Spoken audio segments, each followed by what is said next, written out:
सातारा जिल्ह्यातील पाटण तालुक्यातील ढेबेवाडी येथील कर्मवीर भाऊराव पाटील विद्यालय व ज्युनियर कॉलेजमध्ये मराठी भाषा गौरव दिन साजरा करण्यात आला।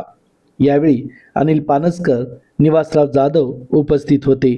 यावेळी बोलताना प्राध्यापक डॉक्टर दादाराम साळुंके म्हणाले, कुसुमाग्रजांना ज्ञानपीठ पुरस्कार मिळाला आणि त्याच्या अगोदर त्यांचे गुरु जे होते, कुसुमाग्रजांचे गुरु वि स खांडेकर, या वि स खांडेकरांना ज्ञानपीठ पुरस्कार मिळालेला होता। अक्षरशः त्या माणसानं इतकं लेखन केलं की त्या लेखनाच्या पायी या वि स खांडेकरांचे डोळे गेले। एक शेवटच्या क्षणामध्ये जेव्हा हा ज्ञानपीठ पुरस्कार त्यांना जो मिळाला, तो ज्ञानपीठ पुरस्कार स्वीकारण्यासाठी त्यांच्याकडे डोळे नव्हते। आणि त्यानंतर त्यांचे जे शिष्य आहेत ते म्हणजे कुसुमाग्रज, की ज्या कुसुमाग्रजांना त्यानंतर ज्ञानपीठ पुरस्कार मिळालेला होता। आणि असे कुसुमाग्रज आहेत, त्यांच्या जयंतीच्या निमित्तानं मित्रांनो आपण मराठी भाषा दिन हा साजरा करतो। त्याच वेळा आपण आपल्या भाषेमध्ये शब्द आता वेगवेगळ्या भाषेतले वापरायला लागलेलो आहोत। हिंदी शब्द वापरतो, कधी इंग्रजी शब्द वापरतो, कधी काही उर्दू शब्द आपण वापरतो। म्हणजे आपण काय करतोय की आता मराठी ऐवजी आपण वेगवेगळे शब्द वापरायला लागलो। आम्हाला आभारी आहे म्हणायला लाज वाटते आपल्याला। आम्ही काय म्हणतो, थँक्स। तर त्याची गरज आहे का? चीन मध्ये जावा, चीन मधली माणसं इतर कुठल्याही भाषेचा वापर करत नाही, ती चीनी भाषेमध्येच बोलतात।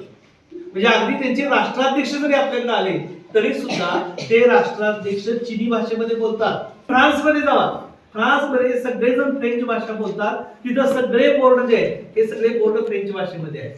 त्याला प्रत्येकाच्या भाषेचा जर अभिमान असेल तर आपल्याला मराठी भाषेचा अभिमान का नसावा? तो असला पाहिजे। असं भाषेला वाढवण्याचं म्हणजे त्याचा प्रचार आणि प्रसार करण्याचं काम मित्रांनो आपल्या सगळ्यांच्या वरती आहे। त्यामुळे आज आपण सगळ्यांनी प्रतिज्ञा काय करायची आहे की आज आपण अशी प्रतिज्ञा करायची की आजपासून मी एकही इतर भाषेमधला शब्द वापरणार नाही।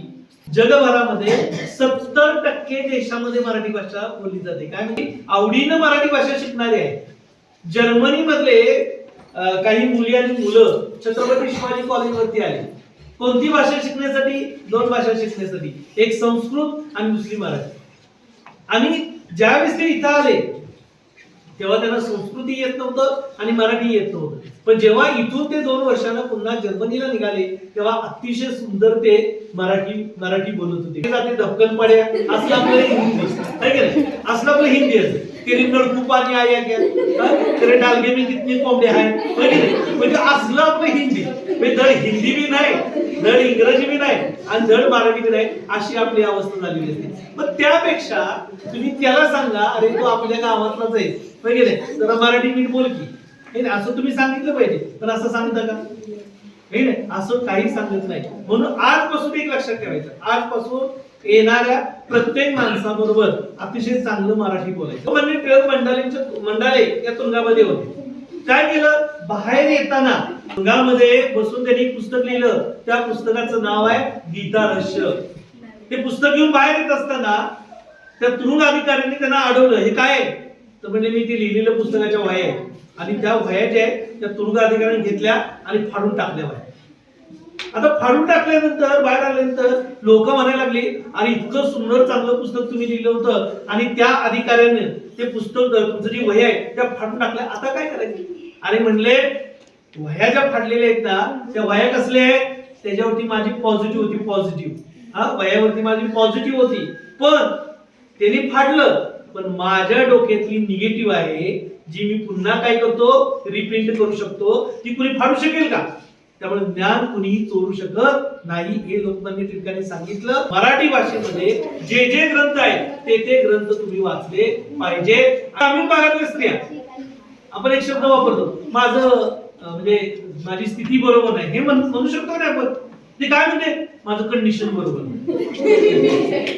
बरं, आता हे म्हणायची काय गरज आहे? काय काय लोक म्हणतात माझं प्रोडक्शन बरोबर नाही, तर प्रोडक्शन वगैरे काय काय लोक काय म्हणतात, थँक्यू थँक्यू थँक्यू। अरे काय गरज आहे का माणसाला? मराठी भाषेमध्ये तुम्ही चांगल्या पद्धतीने शब्द वापरू शकता का नाही?